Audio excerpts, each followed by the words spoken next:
Everyone, welcome to पी कैलका math. आज की इस वीडियो में हम डिस्कस कर रहे हैं एनबीएचएम पीएचडी 2021 का प्रॉब्लम्स। क्वेश्चन नंबर 8 डिस्कस करेंगे। बहुत इजी क्वेश्चन है और इसको आप नेट गेट का जो प्रॉब्लम सोल्व करते हैं उस मेथड से भी सोल्व कर सकते हैं। तो चलिए शुरू करते हैं। इस क्वेश्चन में क्या कह रहा है, क्वेश्चन एक बार केयरफुली पढ़ लीजिए। इसमें कह रहा है कि आपके पास कोई एक इन्वर्टेबल मैट्रिसेज है 3x3 का, राइट। ओके, वो इस टाइप से मैट्रिक्स है कि ए और ए स्क्वायर का सेम कैरेक्टरिस्टिक पोलिनोमियल होगा। यही क्वेश्चन में गिवन है। अब पूछ रहा है कि उस मैट्रिक्स का ट्रेस क्या होगा।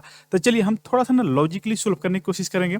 एग्जाम में आपके पास बहुत ज़्यादा टाइम नहीं होता है और ये वीडियो स्पेशली उनके लिए ज़्यादा हेल्पफुल होगा जो टीएफआर का प्रिपरेशन कर रहे हैं या एनबीएचएम एमएससी या पीएचडी का प्रिपरेशन कर रहे हैं। इस टाइप का क्वेश्चन एनबीएचएम के एमएससी एग्जाम में भी आता है। कह रहा है कि ए इन्वर्टेबल मैट्रिक्स है, ठीक है। ए इन्वर्टेबल है, इसका मतलब क्या हुआ कि जो डिटर्मिनेंट होगा ए का वो नॉन जीरो होगा, ठीक है।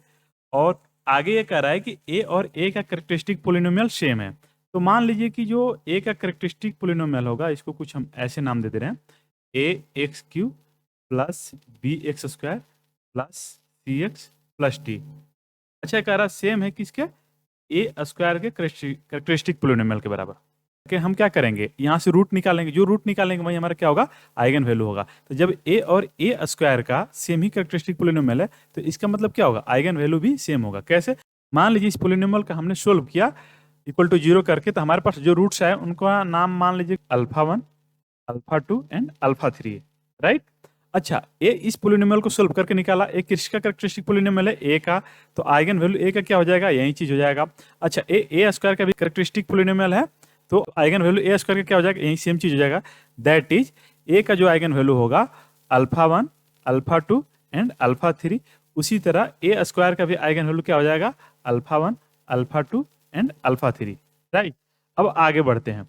अब देखिए, जब इसका आइगन वैल्यू पता चल गया, जब दोनों मैट्रिक्स के कैरेक्टरिस्टिक पोलिनोमियल सेम है तो आइगन वैल्यू सेम होगा। आइगन वैल्यू सेम होगा तो इन सबका प्रोडक्ट सेम होगा और इन प्रोडक्ट का सेम होगा तो इन प्रोडक्ट को हम क्या बोलते हैं, डिटर्मिनेंट। तो इसका मतलब ये हो गया कि जो ए का डिटर्मिनेंट होगा वही चीज ए स्क्वायर का भी होगा, ठीक है। और डिटर्मिनेंट ऑफ ए स्क्वायर हम लोग क्या लिख सकते हैं, डिटर्मिनेंट ऑफ ए का होल स्क्वायर, राइट। अब इसको थोड़ा सा सिंप्लीफाई करिए, एक साइड करिए। एक साइड करेंगे तो क्या होगा आपका, determinant of A minus determinant of A square equal to 0, right. अब यहाँ से डिटर्मिनेंट ऑफ ए कॉमन ले लीजिए। ए कॉमन लेंगे तो क्या बच जाएगा, 1 minus determinant of A, A equal to 0 हो जाएगा। अब देखिए, शुरू में दिया गया है कि मैट्रिक्स इन्वर्टेबल है, इसका मतलब डिटर्मिनेंट ए जो होगा वो नॉन जीरो होगा। इसका मतलब जब ए नॉन जीरो तो आपके पास जीरो होने किसकी पॉसिबिलिटी बची, इसकी बची। इसका मतलब क्या होगा कि जो ए का डिटर्मिनेंट है वो क्या हो जाएगा, 1, राइट। ओके, अब थोड़ा सा आगे बढ़ते हैं। हमारे पास ए के आइगन वैल्यू क्या थे, अल्फा 1, अल्फा 2, अल्फा 3। डिटर्मिनेंट ए का क्या हो जाएगा, इन तीनों का प्रोडक्ट दैट इज 1। ये पता चल गया कि जो भी आइगन वैल्यू है उन सबका प्रोडक्ट क्या होगा, 1 होगा। अच्छा, अब थोड़ा सा और आगे बढ़ते हैं और हमने ए ऑब्टेन कर लिया इस प्रॉब्लम को सोल्व करके कि जो ए का आइगन वैल्यू होगा वही ए स्क्वायर का होगा, ठीक है। एक चीज आपने पढ़ा होगा कि अगर ए का आइगन वैल्यू लेमडा है तो ए के पावर के का आइगन वैल्यू क्या हो जाएगा, लेमडा के पावर के। तो यहाँ से देखिए आइगन वैल्यू ए और ए स्क्वायर का सेम है तो इसका मतलब क्या हो जाएगा, अल्फा 1 जो हो जाएगा अल्फा 1 स्क्वायर के इक्वल हो जाएगा, अल्फा 2 हो जाएगा क्या होगा, अल्फा 2 के स्क्वायर के इक्वल होगा एंड अल्फा 3 क्या हो जाएगा, अल्फा 3 के स्क्वायर के इक्वल हो जाएगा, राइट।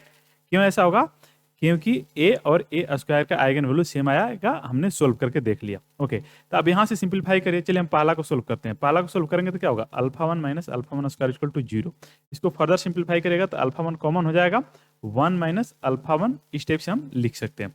अब देखिए, चूंकि ये प्रोडक्ट तीनों का 1 है तो इसका मतलब अल्फा 1 तो नॉन जीरो होगा, क्योंकि मैट्रिक्स तो इन्वर्टेबल है ना, तो इसका मतलब सारे आइगन वैल्यू नॉन जीरो होंगे। तो अल्फा 1 तो जीरो होगा नहीं, इसका मतलब क्या बचा है, सिर्फ ए वाला पोर्शन जीरो होगा।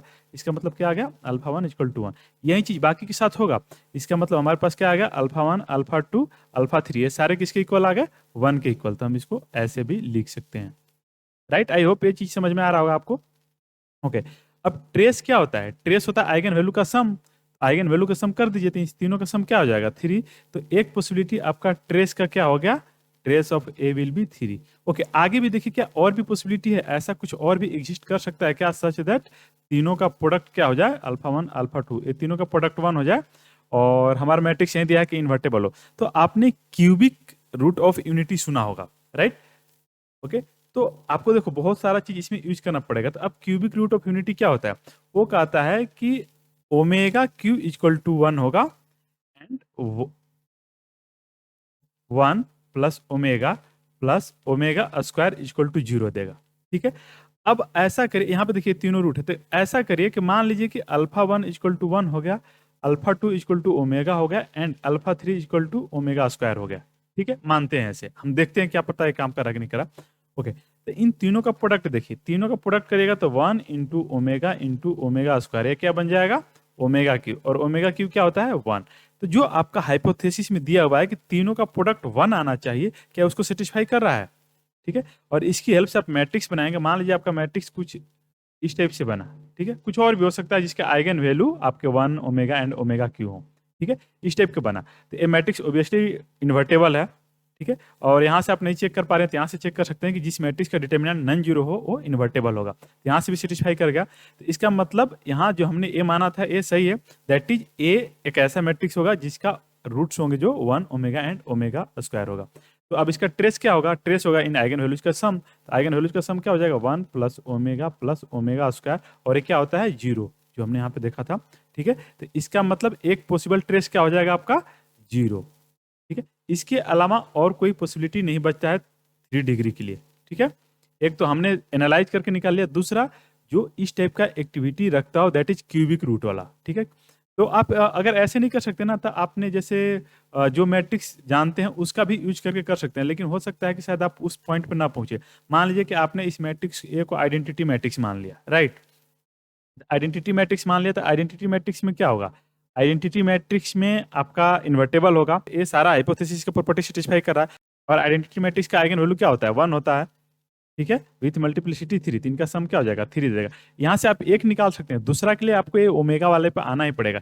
ओमेगा वाले पे आने के लिए कैसे सोचा मैंने, इन तीनों का प्रोडक्ट क्या था 1 था ना, तो मान लीजिए क्यों ना ऐसा कुछ होगा जो तीनों का प्रोडक्ट करने पे 1 दे रहा था। तो मान लीजिए तीनों का प्रोडक्ट कुछ एक्स क्यू इक्वल टू 1 आ रहा, तो ऐसा हमने पढ़ा होगा। तो इसको सोल्व करने पे 1 ओमेगा स्क्वायर ऐसे आता है। अच्छा, यहाँ से आप ये चेक कर सकते हैं कि इस तीनों का प्रोडक्ट 1 है कि नहीं। तो हम जानते हैं कि क्यूबिक रूट में इसका ओमेगा क्यू इक्वल टू 1 होता है, तो इसका मतलब ये सेटिस्फाई कर गया, और हमारा हाइपोथेसिस में ही दे रखा है, राइट। और आप चेक करना चाहें कि मान लीजिए ए मैट्रिक्स के आइगन वैल्यू क्या है 1 ओमेगा एंड ओमेगा स्क्वायर, तो हमें देखना है कि ए स्क्वायर का भी यही आइगन वैल्यू आना चाहिए। करके देख लीजिए, 1 का स्क्वायर क्या होगा 1, ओमेगा का स्क्वायर क्या होगा omega square, and omega square का स्क्वायर क्या होगा, तो ओमेगा स्क्वायर इक्वल टू हो जाएगा ओमेगा के पावर 4, और इसको हम लोग लिख सकते हैं ओमेगा इंटू ओमेगा क्यू, और ओमेगा क्यू का वैल्यू कितना है 1, तो ये बन जाएगा आपका अल्टीमेटली ओमेगा। तो यहाँ से देखिए 1, यहाँ से आपका आइगन वैल्यू आ गया 1, ए था आपका ओमेगा स्क्वायर एंड ए आ गया आपका ओमेगा, राइट। तो यहाँ से देखिए फिर से वही कंडीशन सेटिस्फाई कर गया कि जो आइगन वैल्यू ए के थे वही आइगन वैल्यू ए स्क्वायर के आ गए, राइट। तो हमारा जो हाइपोथेसिस दिया हुआ वो सेटिस्फाई कर गया। तो इस तरह से हम कह सकते हैं कि ए भी उस मैट्रिक्स का आइगन वैल्यू होगा। अब इनका सम लेके देख लीजिए, तो 1 plus omega square equal to 0, directly आप मार देंगे 0,3। यहाँ पे आपको आंसर लिखना था, टिक नहीं मारना था, तो आप 0,3 लिख सकते हैं इस टाइप के क्वेश्चन में। तो एनबीएचएम में थोड़ा सा क्वेश्चन घुमा कर देता है, तो आपको थोड़ा सा लॉजिकली सोचना है, और नेट गेट का प्रैक्टिस किए ना, ट्रिक यूज किए तो उस ट्रिक से भी बन सकता है। इस क्वेश्चन को आप हार्डली 1 मिनट लेंगे सोल्व करने में, अगर आपने पहले प्रैक्टिस किया हुआ है तो। आई होप ये वीडियो आपको पसंद आएगा। Thank you.